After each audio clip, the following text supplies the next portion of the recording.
বিশ্বনবী মুহাম্মদুর রাসূলুল্লাহ সাল্লাল্লাহু আলাইহি ওয়াসাল্লাম ইরশাদ করেন,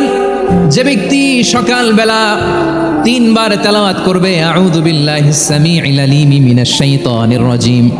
এরপরে সূরা হাশরের শেষ তিনটি আয়াত তেলাওয়াত করবে, রব্বুল আলামিন ওই ব্যক্তির জন্য ৭০,০০০ ফেরেশতা নিয়োগ দিবেন যারা সারা দিন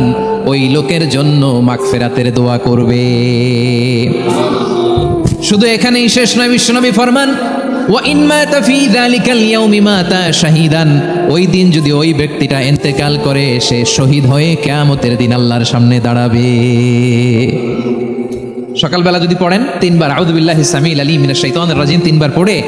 সূরা হাশরের শেষ তিন আয়াত যদি তেলাওয়াত করেন, তাহলে আপনার জন্য আল্লাহ তাআলা ৭০,০০০ ফেরেশতা নিয়োগ করবে, সারা দিন তারা আপনার জন্য মাগফিরাতের দোয়া করবে। আর ওই দিন ইন্তেকাল করলে আল্লাহ তাআলা শহীদ হিসেবে আপনাকে কিয়ামত